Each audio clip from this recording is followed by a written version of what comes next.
Hai, welcome to my channel. Jangan lupa like, share, komen, dan subscribe.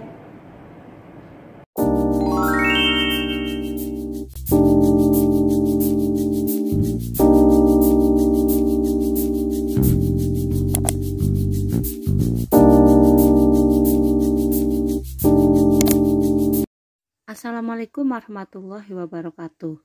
Alhamdulillah kita sudah masuk pada materi ke-10 mata kuliah Ekonomi Budaya dan Kearifan Lokal.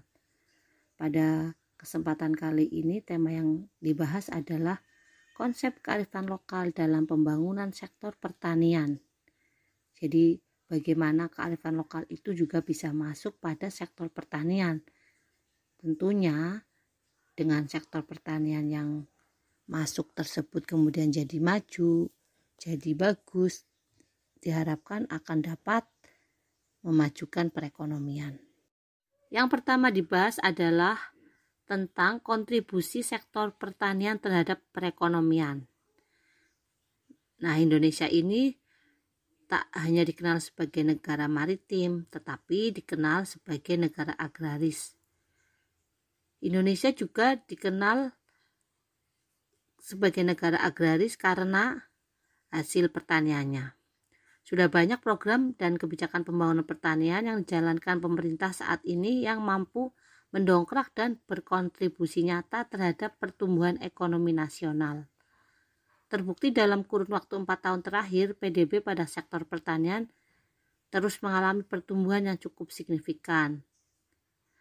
Hal tersebut tercermin dari inflasi bahan pangan yang semakin terkendali. Jumlah penduduk miskin di pedesaan semakin menurun dan kesejahteraan petani semakin membaik yang bisa dilihat langsung melalui indikator nilai tukar usaha pertanian. Untuk pembahasan tentang nilai tukar usaha pertanian itu tidak akan kita bahas ya pada materi ini.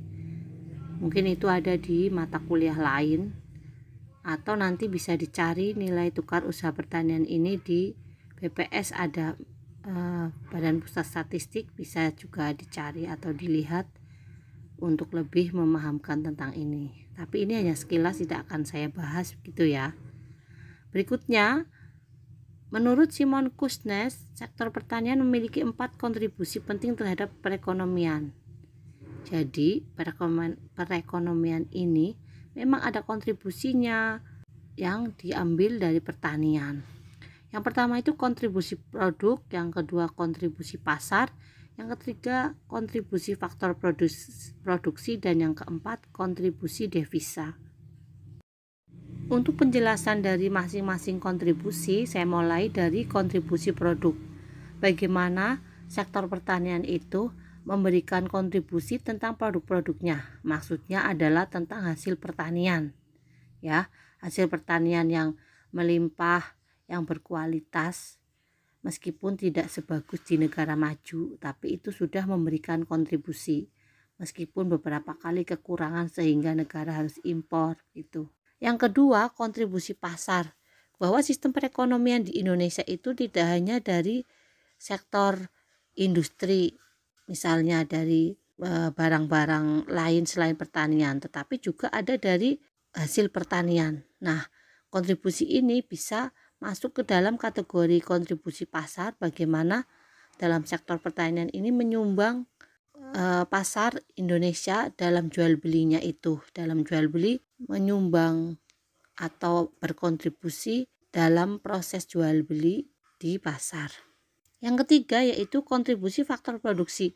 Faktor produksi lainnya dengan faktor produksi yang banyak meliputi modal, sumber daya alam, sumber daya manusia, teknologi, tenaga kerja. Nah, pertanian ini juga masuk dalam kontribusi faktor produksi dalam kategori sumber daya alam, juga sumber daya lainnya. Yang keempat yaitu kontribusi devisa. Bagaimanapun juga sektor pertanian juga bisa mendatangkan devisa untuk negara. Berikutnya, pembahasan selanjutnya adalah kearifan lokal dalam pembangunan pertanian. Bagaimana kearifan lokal itu bisa masuk dalam pembangunan pertanian. Pengetahuan pertanian umum merupakan pengetahuan seseorang dalam hal pertanian yang dilakukan oleh masyarakat pada umumnya. Kearifan lokal merupakan bagian dari budaya suatu masyarakat yang tidak dapat dipisahkan. Kearifan lokal sudah tercakup dalam pengetahuan lokal melalui pengembangan sistem kelembagaan yang terintegrasi dengan pemberdayaan nilai-nilai kearifan lokal masyarakat. Akan memberikan kontribusi terhadap perluasan informasi, peningkatan proses produksi dalam konsep daya dukung sehingga tercipta pembangunan berkelanjutan. Berikut ini adalah bentuk kearifan lokal dalam sektor pertanian. Ini saya contohkan sekilas ya, maksudnya tidak terlalu banyak. Nanti mahasiswa akan bisa mencontohkan lagi bentuk-bentuk kearifan lokal dalam bidang pertanian. Yang pertama adalah Subak di Bali, yaitu organisasi masyarakat adat yang mengelola irigasi untuk sistem pertanian.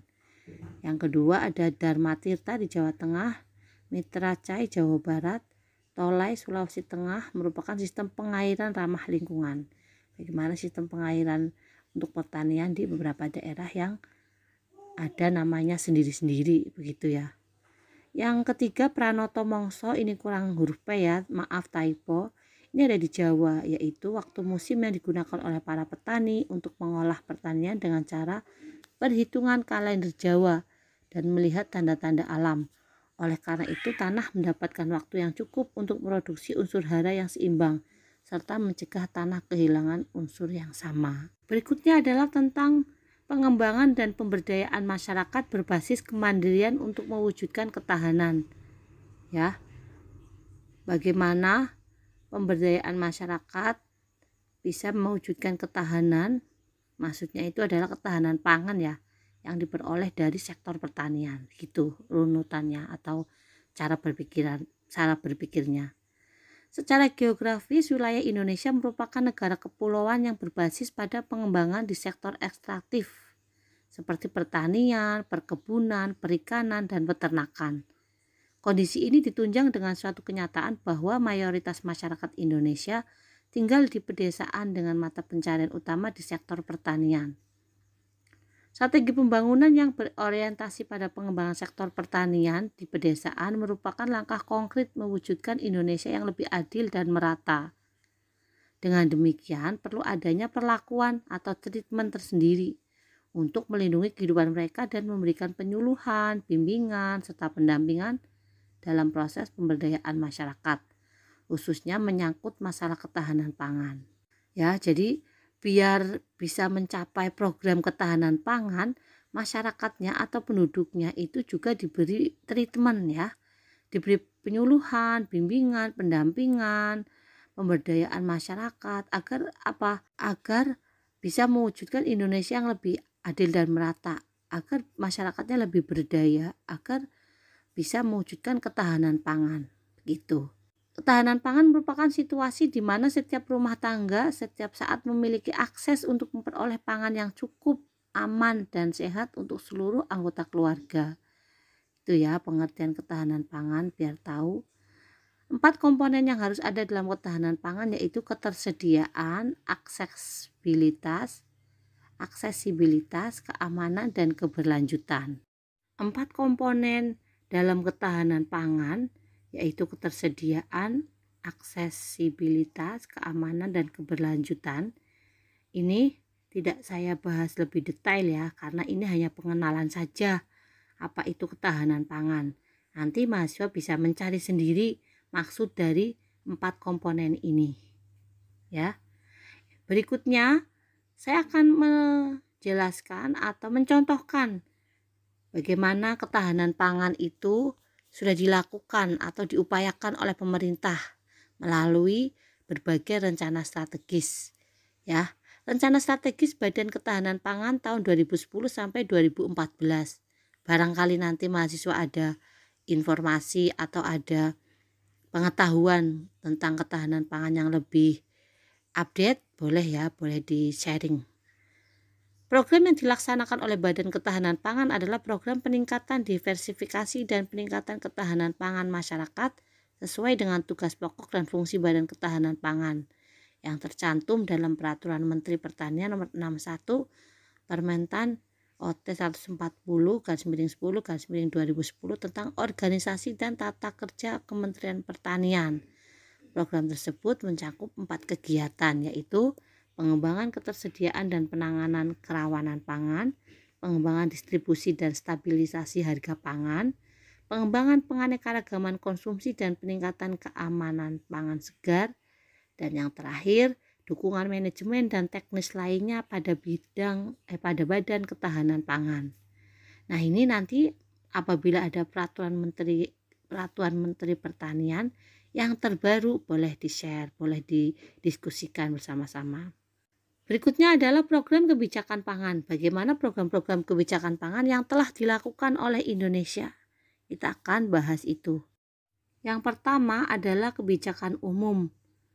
Arah kebijakan umum pengembangan pemberdayaan masyarakat terasing adalah pemberdayaan sistem ketahanan pertanian yang mengarah pada peningkatan dan pengembangan produk unggulan daerah, peningkatan kemampuan dan kemandirian SDM atau sumber daya manusia pertanian dan kelembagaan untuk dapat memanfaatkan sumber daya pertanian secara optimal dan lestari melalui pemanfaatan teknologi tepat guna untuk meningkatkan produktivitas, pendapatan, dan kesejahteraan masyarakat petani. Ini kebijakan umumnya itu terdiri dari subsistem pertanian hulu yang merupakan kegiatan ekonomi yang menyediakan sarana produksi bagi pertanian. Yang kedua, subsistem on-farm agriculture yang merupakan kegiatan ekonomi yang menggunakan sarana produksi untuk menghasilkan produk pertanian primer. Yang ketiga, subsistem pertanian hilir yang berupa kegiatan ekonomi yang mengolah produk pertanian primer menjadi produk olahan, termasuk di dalamnya kegiatan pemasaran. Yang keempat, kegiatan ekonomi terkait yang dikenal sebagai subsistem penunjang. Subsistem penunjang adalah seluruh kegiatan ekonomi yang menyediakan jasa bagi agribisnis pertanian. Sepertinya ini kebijakan-kebijakannya bagus ya. Pokoknya teorinya begini, pada prakteknya kan akan berbeda hasilnya di beberapa daerah begitu ya. Apalagi kalau petani mengalami harga yang anjlok karena ada impor, ada musim ya, perubahan musim atau biaya angkut hasil panen yang mahal, macam-macam permasalahannya. Tapi programnya itu bagus, pemerintah itu bagus programnya, keren-keren, kebijakannya keren-keren ya. Semoga bisa mengcover atau memenuhi keinginan setiap petani agar lebih maju, agar lebih produktif, agar lebih bagus hasil pertaniannya ya. Kebijakan berikutnya atau kebijakan yang kedua adalah kebijakan operasional. Arah kebijakan umum di atas yang tadi dijabarkan itu ya. Dalam kebijakan operasional dalam pengembangan sektor unggulan meliputi kebijakan komprehensif baik pada skala kecil maupun skala luas. Kebijakan tersebut antara lain, nah ini ya, beberapa kebijakan operasional. Yang pertama, kebijakan perekonomian daerah yang diarahkan untuk stabilisasi kondisi perekonomian seperti stabilitas harga-harga barang dan jasa. Yang kedua, kebijakan pengembangan kelembagaan masyarakat yang mendorong aktivitas ekonomi sektor unggulan.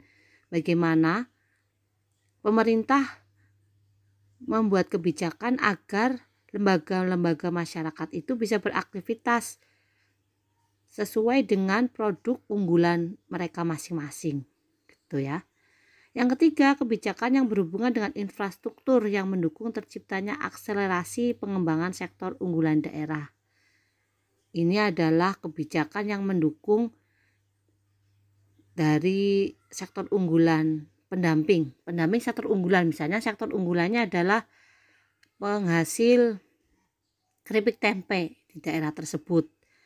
Nah, pemerintah melalui kebijakannya itu menetapkan infrastruktur apa saja yang bisa mendukung terciptanya akselerasi pengembangan sektor usaha keripik tempe tersebut. Yang keempat, kebijakan yang menyangkut kemitraan antara petani atau kelompok petani, usaha kecil dengan usaha besar dalam pengembangan produk unggulan hingga memasarkan hasil produksi. Yang ini kebijakannya itu juga kepada lembaga atau kelompok petani ya. Biasanya ada di beberapa desa atau daerah itu ada kelompok petaninya, semacam paguyuban atau perkumpulan gitu ya. Kemudian dari kelompok petani tersebut menghimpun mana-mana produk unggulannya. Kemudian bagaimana bagaimana cara memasarkan hasil produksinya itu juga dibahas dalam kebijakan ini. Yang terakhir, kebijakan mempromosikan potensi investasi daerah pada produk-produk unggulan daerah. Bagaimana pemerintah membuat kebijakan yang bisa meningkatkan investasi untuk produk unggulan. Misalnya produk unggulannya adalah budidaya lele. Bagaimana orang lain di luar daerah tersebut, bahkan di luar negeri, bisa tertarik untuk investasi. Bisa untuk investasi di situ gitu ya. Tidak lengkap rasanya jika pembahasan pada mata kuliah kita tidak membahas atau tidak menyinggung perspektif Islam ya. Kita tahu sendiri kita kuliahnya di UIN yang ada Unity of Sciences-nya, kemudian ada membahas tentang perspektif Islam atau perspektif syariahnya. Di sini karena kita membahas tentang budaya dan kearifan lokal, kemudian membahas juga pertanian, ini ada perspektif Islam mengenai pertanian dan kewajiban zakat. Nanti jika pemakalah atau mahasiswa lainnya membahas perspektif Islamnya yang berbeda, tidak hanya kewajiban berzakat, boleh banget ya, boleh sekali. Kalau saya ini tentang kewajiban zakat. Pertanian atau bercocok tanam adalah salah satu mata pencarian yang mendapat perhatian penting dalam ajaran Islam. Sejak 14 abad silam, Islam telah menganjurkan umatnya untuk bercocok tanam dan memanfaatkan lahan secara produktif agar dapat digunakan untuk memenuhi kebutuhan manusia. Rasulullah pada zamannya juga aktif dalam sektor pertanian, mulai dari menentukan tanaman yang cocok untuk ditanami sesuai dengan kondisi topografi tanah, sampai mengatur jalur irigasi. Seperti yang kita ketahui bahwa Rasulullah adalah ahli tata ruang. Beliau menyusun tata kota Madinah dengan sedemikian rupa sehingga tertata sangat baik. Jadi pertanian itu sudah ada juga di masa Rasulullah. Sebagai panutan, Rasulullah juga rajin itu tadi menanam sampai mengatur topografi tanah, mengatur jalur irigasi, menyusun kota Madinah. Lalu berikutnya adalah landasan hukum pada bercocok tanam. Ini kalau saya ini juga bisa masuk Unity of Sciences-nya ya. Pada Quran surat Yasin ayat 33 sampai 35. Ya, ini nanti bisa dipelajari sendiri ayatnya tentang bercocok tanam ini ada di Quran surat Yasin. Kemudian ada juga dari hadis Rasulullah yang menganjurkan umatnya untuk bercocok tanam. Yang pertama dari Jabir bin Abdullah radhiyallahu an, dia bercerita bahwa Rasulullah SAW bersabda, tidaklah seorang muslim menanam suatu tanaman melainkan apa yang dimakan dari tanaman itu sebagai sedekah baginya, dan apa yang dicuri dari tanaman tersebut sebagai sedekah baginya, dan tidaklah kepunyaan seseorang itu dikurangi melainkan menjadi sedekah baginya. Ini tentang menanam ya, menanam tanaman. Kan kalau pertanian menanam dan panen ya. Ini juga ada dari Anas, nanti bisa dibaca sendiri ya mahasiswa. Lalu mahasiswa jika menemukan lagi ayat atau hadis lain yang berkaitan dengan bercocok tanam, pertanian, menanam, silahkan. Saya bebaskan untuk mencari sebanyak-banyaknya. Yang terakhir dalam pembahasan hari ini adalah kewajiban zakat pertanian. Zakat merupakan sebelah harta yang wajib dikeluarkan oleh umat muslim dan diberikan kepada golongan yang berhak menerimanya, sesuai dengan syarat yang telah ditetapkan. Perintah zakat ini dijelaskan Allah dan dalam firman-Nya Quran surat Al-Baqarah ayat 43 yang artinya, dan dirikanlah sholat, tunaikanlah zakat, dan rukulah beserta orang-orang yang ruku. Zakat terbagi menjadi dua bagian, yaitu zakat fitrah dan zakat mal. Adapun pertanian ini sendiri merupakan bagian dari zakat mal. Hasil pertanian yang wajib dizakati adalah hasil pertanian yang telah mencapai nisab dan haul yang ditentukan.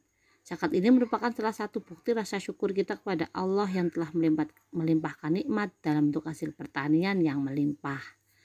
Ini ada ketentuan zakatnya, nanti bisa dilihat di tabel. Ini hanya sekilas saja karena nanti mata kuliah zakat juga ada sendiri. Ini bagaimana jenis harta pertaniannya apa, kemudian nisabnya berapa, haulnya berapa, kadar zakatnya berapa, begitu ya. Nanti bisa dipelajari lagi, bisa dipelajari sendiri. Untuk jenis-jenis harta atau jenis produknya atau hasil pertaniannya apa saja juga banyak sekali, tidak hanya yang ada di tabel yang saya contohkan. Demikian tadi penjelasan saya tentang mata kuliah hari ini. Mata kuliah pada kesempatan kali ini tentang budaya dan kearifan lokal pada sektor pertanian. Semoga memahamkan bagi kita semua, semoga bermanfaat, berkah untuk kita semua. Amin amin ya rabbal alamin. Semoga mahasiswa bisa meneladani sikap-sikap dan sifat Rasul juga dalam bertani. Wassalamualaikum warahmatullahi wabarakatuh. All you ladies pop that thing like this.